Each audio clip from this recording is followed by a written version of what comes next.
1 in every 3 South Africans are unemployed and 1 in 2 are poor, making the country one of the most unequal in the world. Now, South Africans are battling crippling economic and social conditions, a far cry from the euphoric embrace of democracy and its promises. For more on how South Africans can invest better in its citizens, we are joined now by Stellenbosch University Law Trust Research Chair in Social Justice, Professor Thuli Madonsela. Prof, good evening, and thank you very much for your time and for joining us tonight on In Focus. 28 years on, about 3 decades or so, would you say we have adequately focused on this issue of investing in our people, right? If you ask those who are in power, they'll tell you how many houses they've built, how many homes now have electricity, how many homes have got running water, how many people are on the social grant system, for example, and they'll say, this is the investment that we're making into our people, right? And they'll talk about how much of the budget goes to education more than anything else in terms of the line item on government's budget. This is the investment that we are making into our people. Is that adequate? Well, greetings to you and to the viewers. There is some investment that government is making on the people and on the economy. The article argues that the investment that is being made is not well thought out, it's not intentional, it's not purpose-driven. If you just look at the education system in South Africa compared to the rest of Africa, you will find that when South Africans are competing with their counterparts, sometimes they found wanting, not because there isn't an education, it's because you want the education to match the demands of society and the economy. So that's what I'm arguing for. South Africa was made into a country of people who are desperate for jobs. And that's what Prof Peter Blanche in his book, Inequality, 1652 to 2002 says. The colonial economy and later the apartheid economy created an army of surplus people who were to become what he refers to as unfree labor. In other words, you have to sell your labor whether you like it or not, because conditions had been created for people to be helpless, unable to farm, unable to have sufficient livestock, unable, in other words, to be just self-sufficient as a people. So that's one. And then comes Verwoerd in the 50s, who disables everything else when it comes to inclusive economic participation, but even adds an education system that manufactures helplessness. And therefore, in the last 28 years, the first task should have been to reverse both the economic structure that creates excessive dependency and an education system that creates job seekers instead of job creators.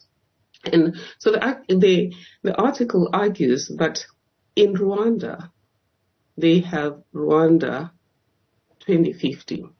And everything that is being done is geared towards that. For example, in South Africa, a colleague of mine started an NGO that is called the African Institute for Mathematical Sciences, aims to produce mathematical scientists at the level of master's and doctoral studies who use mathematics to solve the challenges of our time.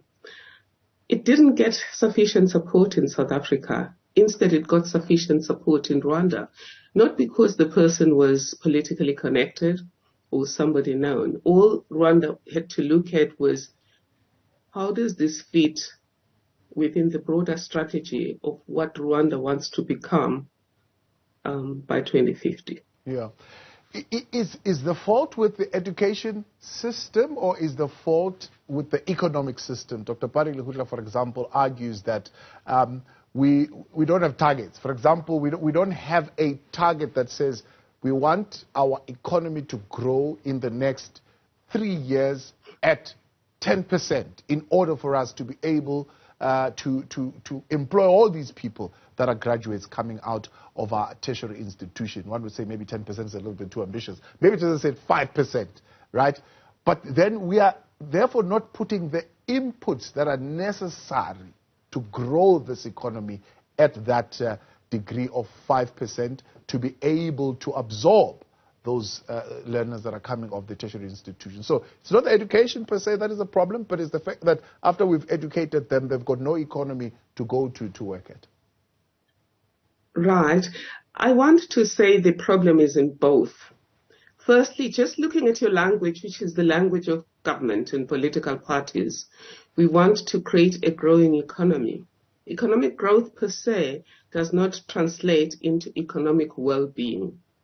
You could have an economy that grows by 10%, only to find that it's two of the biggest companies or biggest families that grew. Because if we talk GDP, we're just talking whatever the economy seems to have shifted by, and then we artificially divide that by all of us. It doesn't mean all of us benefited. So if we only focus on GDP, that's the first mistake we're making. And that's the first deviation from the Constitution we're making, because the Constitution says we're creating a society of equals.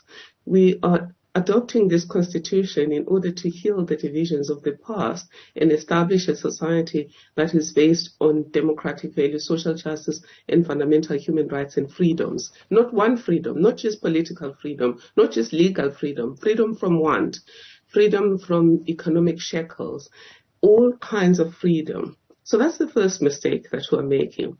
But the second mistake we're making, which is the hugest mistake we're making, is we're stepping straight into Verwoerd's foot, Verwoerd's architecture, because Verwoerd created a society of job seekers. If I often make an example when I speak to business or when I speak here at Stellenbosch University about the difference between my father and the generation after me. My father was not a beneficiary of Bantu education, what was invented and manufactured helplessness. When he lost his job after being hospitalized for a year, he was one of the founders of the taxi industry. God help us in terms of what it has become. And they were just using their Chevrolets with benches in canopies to do that. He was one of the founders of the puzzle shop. But why? Because he didn't have a mindset of manufactured helplessness. We shouldn't be creating graduates who are job seekers. We should be creating graduates that are job creators. The economy is too big to depend on the few big companies that were created under apartheid to absorb our graduates. So that's two mistakes. One is a focus on GDP instead of a focus on Gini coefficient, which is the difference between the poorest and the richest. And as a result, we've become the most unequal society in the world. With the Gini coefficient, that is almost at 70%, 0.69 is where it was even before COVID-19. So when I'm saying invest in people, I'm not saying invest only through educating them for jobs. Invest in them in terms of giving them economic opportunities, both in financing their businesses and releasing them to markets. But even with education, give people appropriate education that will make them job creators, education that will make them scientists, education that will make them equal to the rest of the world. But I do want to say one thing, is that we're not lacking in all aspects of education. I just returned from the UK, where our CAs are being taken up like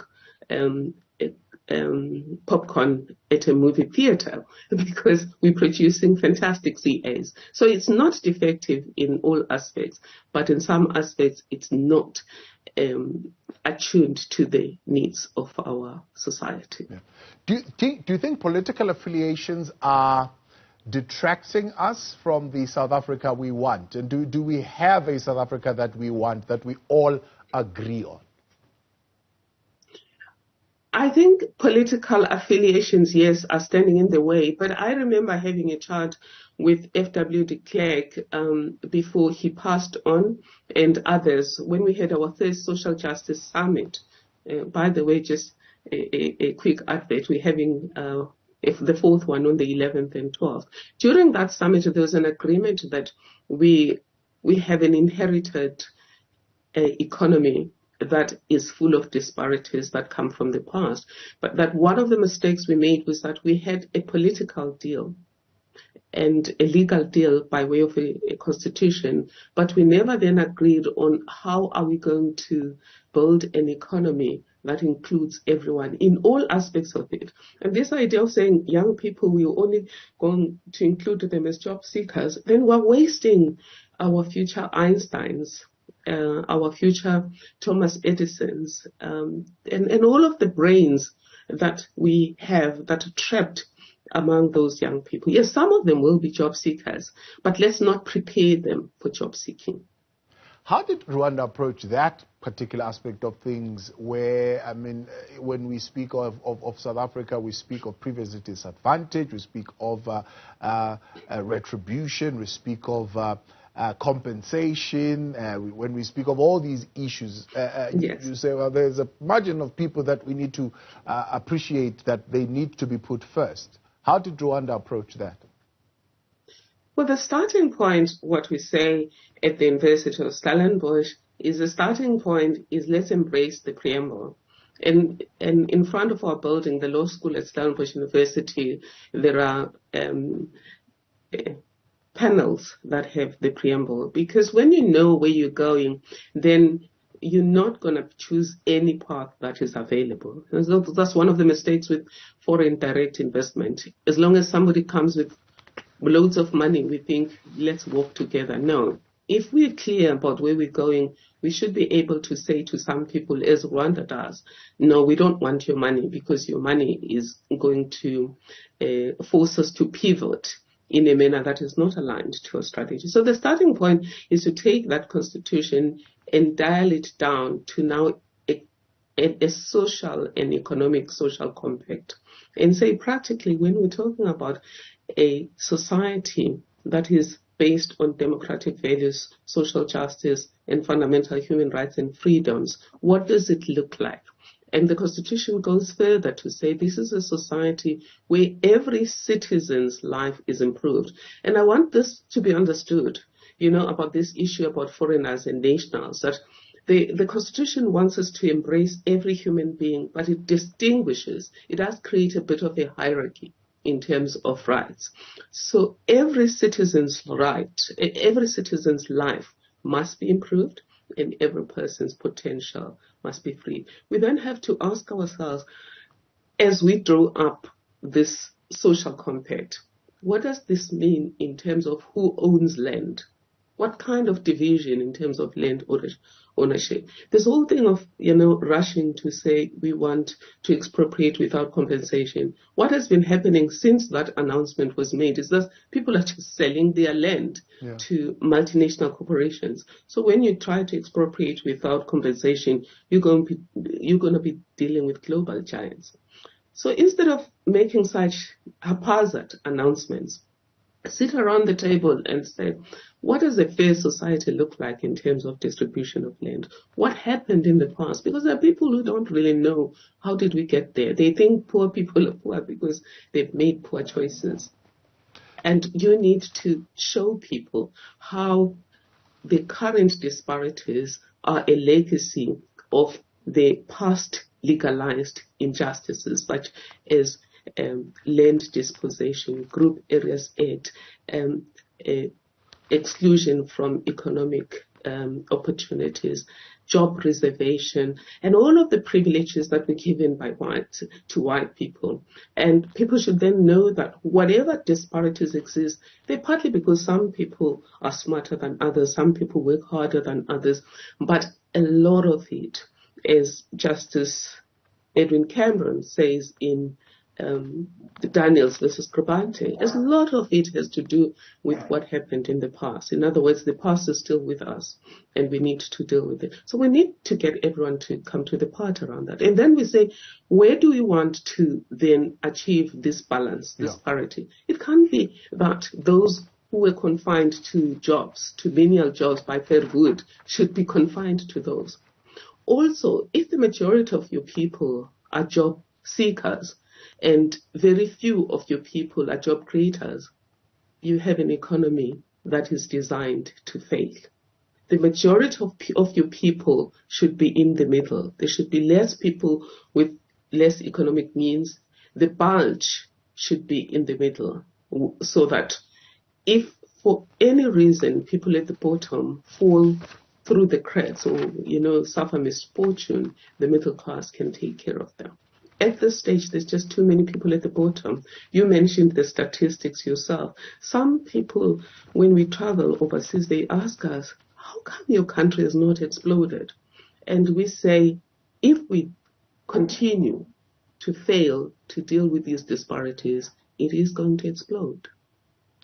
Prof Madonsela, I appreciate your time and thank you very much for coming on tonight. That is Stellenbosch University Law Trust Research Chair in Social Justice, Professor Thuli Madonsela.